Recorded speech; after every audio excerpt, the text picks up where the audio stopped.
Truth, covered in security. I can't let you smother me. Locked you, but it couldn't work. Dreaded after taking turns. Don't know better than I got this friend you see. Makes me feel, go out of my way, make you a deal. Go rest your head, learn from her. Go out of my way, prove that I still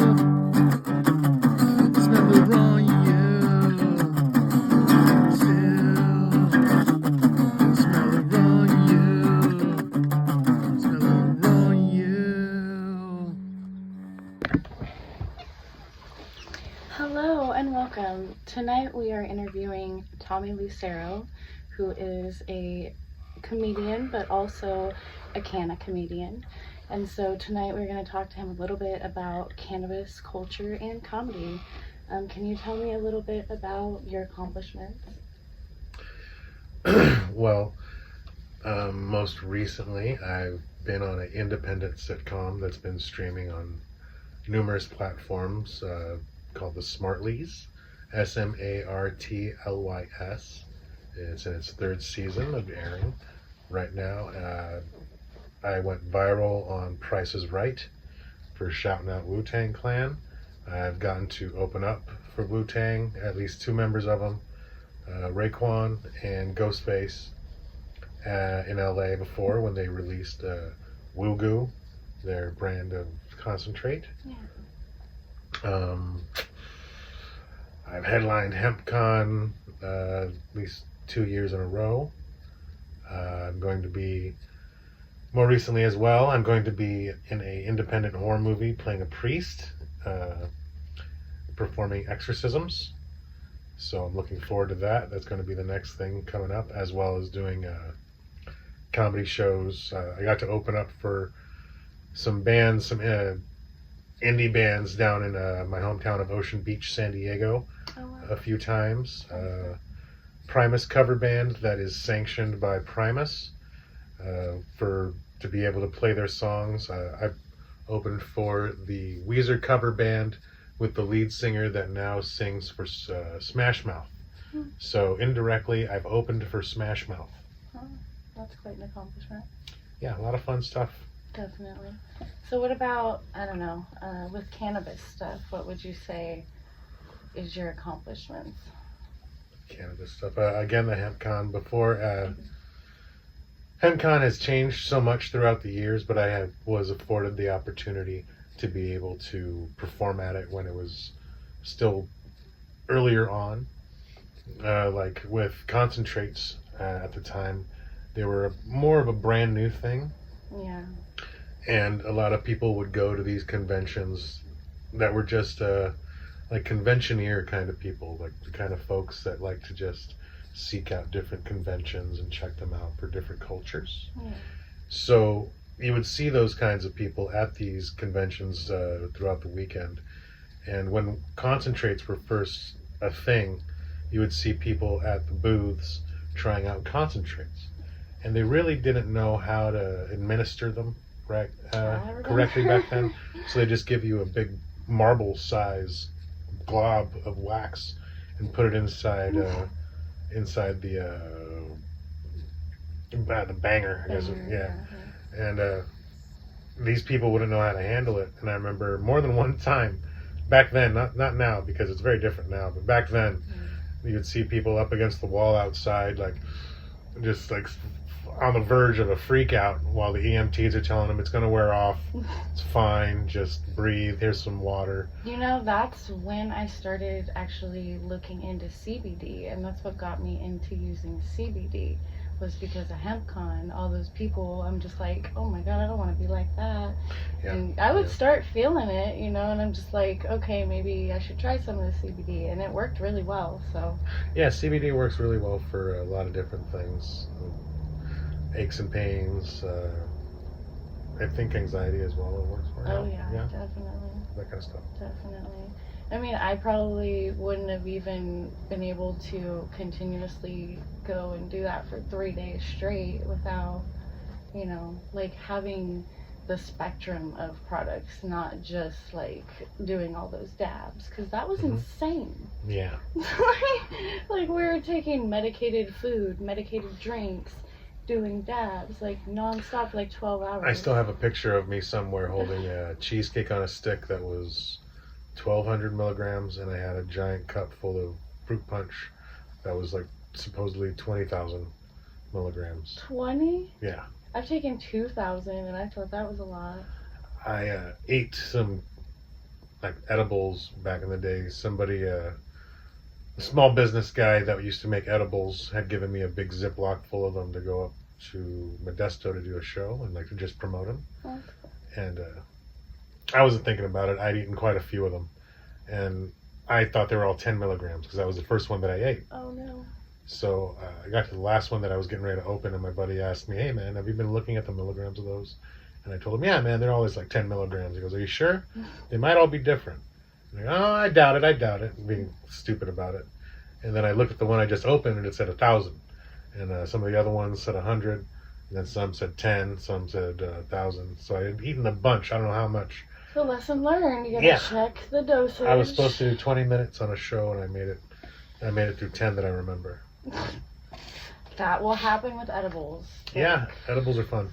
Edibles will make you on a different planet. That is true. Yeah, time travel. You have to be careful with that. If you are a beginner, you should be mindful of. Well, even if you're not a beginner, if you eat upwards of 100,000 milligrams, like in the span of less than an hour, because you already have munchies from smoking weed, that'll backfire. Yeah. So I mean, I would think like the 20 milligram would be best. Yeah, I guess that'd be best for like that just mellowing out, taking the edge off kind of thing. You wouldn't want to, if you've never done before, especially like 100 or 1,000. Right, totally. I mean, you can, right, but I wouldn't think you should. No. So you learned from HempCon how to correctly do dosage of edibles. Yeah, trial and error. And what not to do. And I guess, CBD with the dabs, right? Is there anything else that you learned from all those experiences at HempCon? The fellowship of the cannabis community is a very strong and very positive thing. If you can connect yourself with the right people that are like-minded, you can have a lot of positive things come out of it. And of course, like any other community, there's going to be some bad apples, but for the most part, it's a very positive and a very collaborative community to be a part of.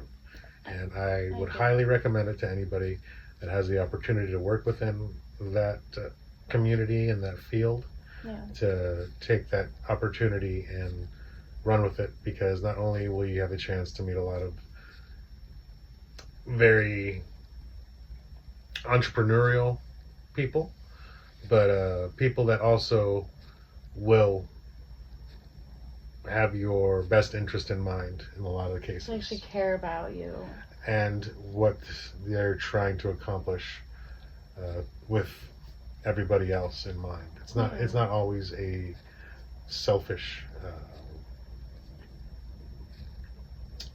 outlook or a selfish outcome that they're hoping for.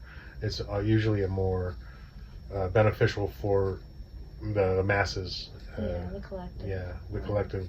And not just for people in the community, but for people outside of that, like the older community that have arthritis or glaucoma, like stuff like that. Even diabetes, stuff like that. A lot of people can benefit from things that come from, like you said, CBD or even THC derivatives put into like Kool-Aid type drinks or stuff like I that. wouldn't recommend Kool-Aid though. Oh, it's just a first thing that came to mind.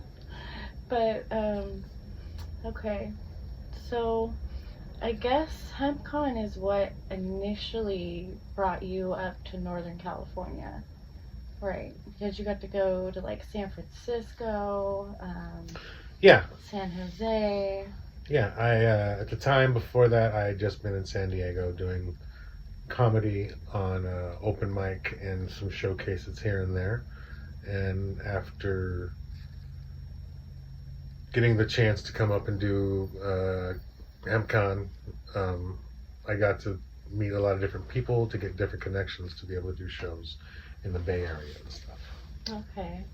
So what would you say is the difference between the cannabis culture down in San Diego and the cannabis culture that you've seen? I mean, you lived here off and on, limited in Northern California, but out of, the hemp scene, like what would you say are the similarities and the differences of that culture? Well, it's very different now as to when I first started going to stuff. I've taken quite a bit of time off from going to events that were like HempConish, and now that I've gone back to them, they're the ones in San Diego at least. I haven't been to anything in the Northern California Bay Area recently, but down there it's very still almost a small business kind of stuff, and like you'll see bigger names like whatever brand name pops in your head, they've probably got a booth there.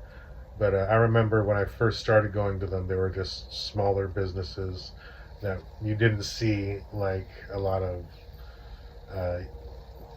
like Be Real from Cypress Hill wasn't at anything I remember going to a long time ago. Yeah. Like now you'll see Dr. Green Thumb because he has the chains and all that, and like a lot of stuff like that. Yeah. You'll see a lot of chain dispensary places have booths, big extravagant booths. And back in the day, I remember there was just like small, like little tents, like pop-up kind of So little it's booths. like it's more accepted now, so Yeah, now it's way more acceptable. like they're doing it big time, whereas before we had to kind of like be in the closet and almost hide, whereas now it's recreational. So Well, yeah, you before- can be loud and proud Mhm. and big, and anybody can do it. Well, before it was still on a certain level illegal, and you would get like the authorities breaking up conventions and little things here and there. Whereas now, I think even more so because it's being reclassified, that you won't have anything like that. Like I'm hoping that I will have been able to live to the point where I can buy a quad at CVS or something. Or I wouldn't want to support that. well, I mean, if you go to, I wouldn't say you want to buy weed from grocery outlet. That's gonna probably be the worst. That's gonna probably have mold That'd be in it. questionable. Yeah, you would- buy no. their meat has. I mean, it depends though. questionable things It going on. depends. They have organic food that is high quality, that is low priced. So if they had good weed that happened to be a good price, I would try it. Someone that's worked at grocery outlet. I don't know. You want to put too much stock in their produce, I could understand. but I mean, like on that level, it'll make it more accessible to older people that can get the over-the-counter, Yeah. like pain medication for their joints or like osteoporosis. I'm sure they'll be able to study it on a different level too. It won't be such a bad thing for them to be used.